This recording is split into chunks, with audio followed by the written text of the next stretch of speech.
En la Biblia hay partes que son muy extrañas y espeluznantes que han confundido a las personas desde hace mucho tiempo.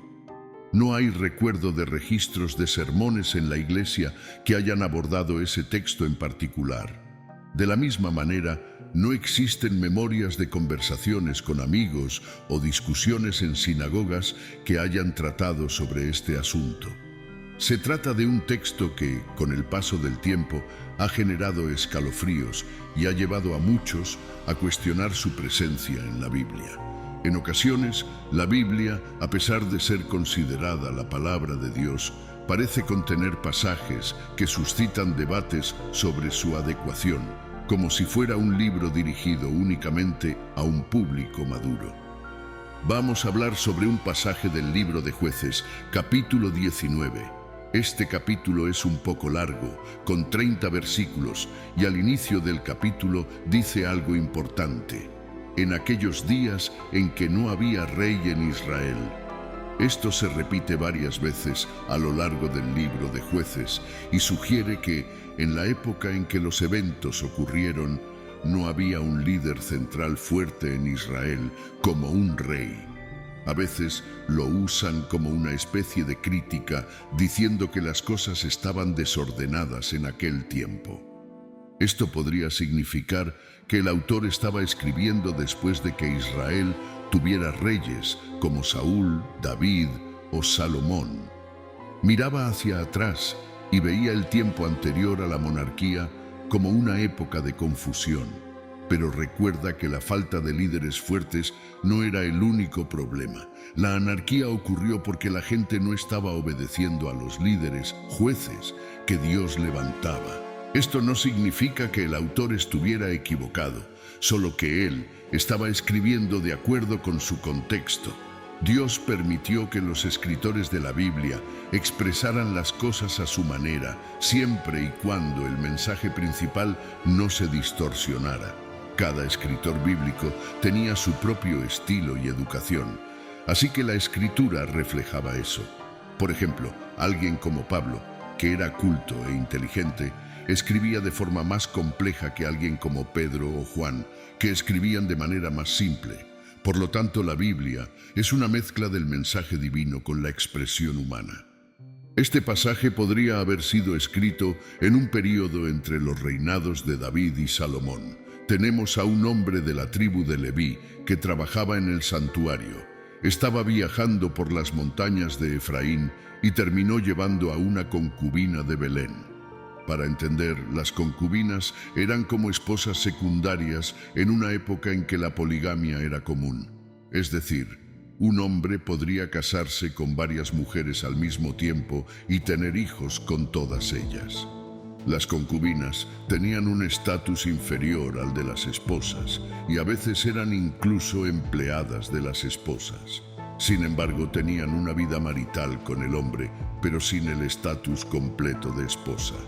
La historia se complica cuando la concubina se irrita con el hombre y decide dejarlo, regresando a la casa de su padre en Belén de Judá. Se queda allí por cerca de 4 meses. El detalle interesante aquí es el uso de la expresión «ella se irritó con él». En hebreo, esta expresión sugiere que ella actuó de forma traicionera, como una prostituta.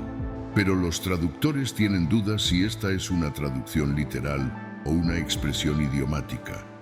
Una forma de entender esto es compararlo con el uso de expresiones como «él fue un perro con ella» en español, que no significa que alguien se convirtió en un animal, sino que actuó de forma traicionera. En hebreo, la concubina hizo la prostituta con el hombre.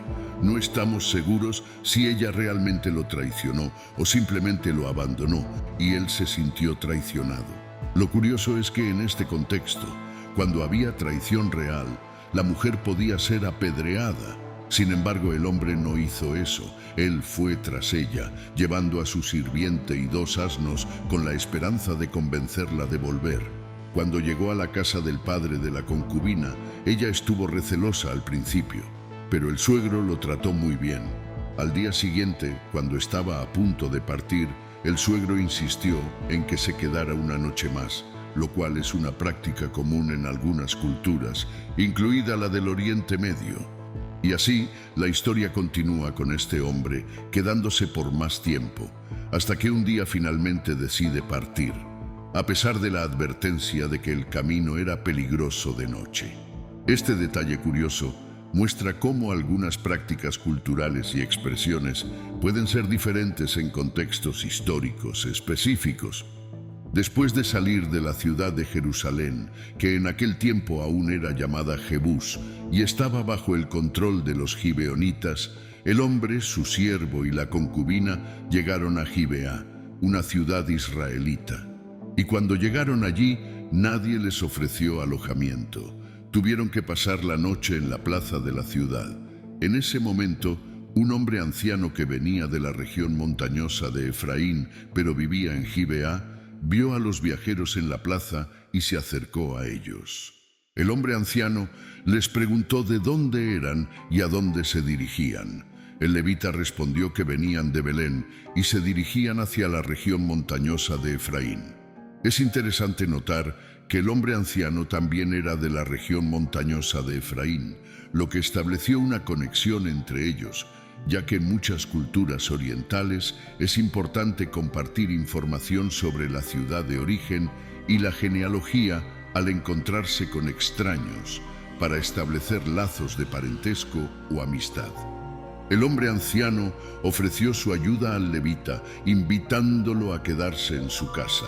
«Eres bienvenido en mi casa», dijo el hombre anciano. «Te atenderé en lo que necesites. No pases la noche en la plaza». Los llevó a su casa y alimentó a los burros. Después de lavarse los pies, comieron y bebieron algo. Y cuando la noche estaba llegando a su fin, el hombre insistió en que no deberían quedarse en la ciudad, ya que era peligroso. La situación se complicó cuando algunos hombres malvados rodearon la casa en la que se encontraban y exigieron que el dueño de la casa entregara al levita para abusar sexualmente de él. El dueño de la casa ofreció a su hija virgen y a la concubina del levita en lugar de él, lo que ya era una situación terrible. Los hombres insistieron en querer al levita, quien entonces empujó a su concubina fuera de la casa, lo que es un giro impactante en la historia.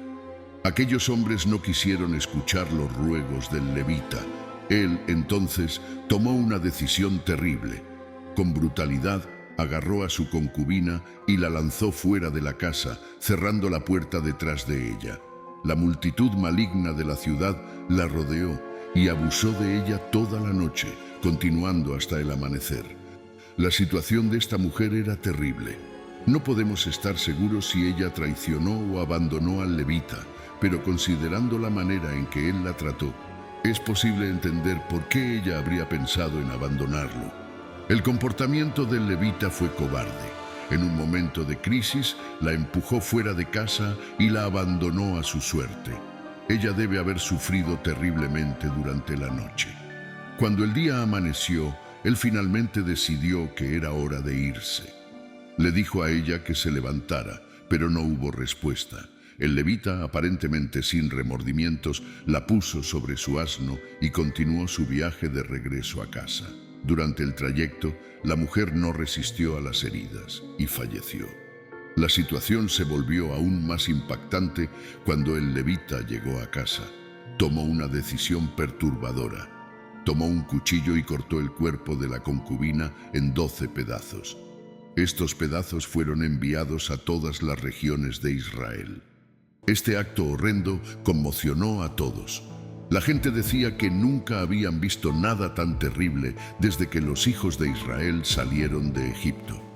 La historia nos muestra cómo un solo evento puede desencadenar una serie de eventos horribles, similar al asesinato del archiduque Francisco Fernando, que llevó a la Primera Guerra Mundial.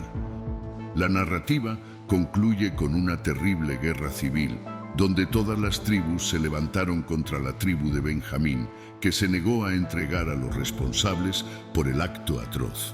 Fue una tragedia que casi llevó a la extinción de una tribu entera. Sin embargo, esta historia es un ejemplo de cómo la Biblia retrata la realidad de la humanidad. incluyendo sus vicios y defectos, sin ocultar nada. Nos recuerda las consecuencias terribles que la impiedad y la cobardía pueden tener. Es interesante notar que podemos hacer comparaciones entre eventos históricos y figuras públicas.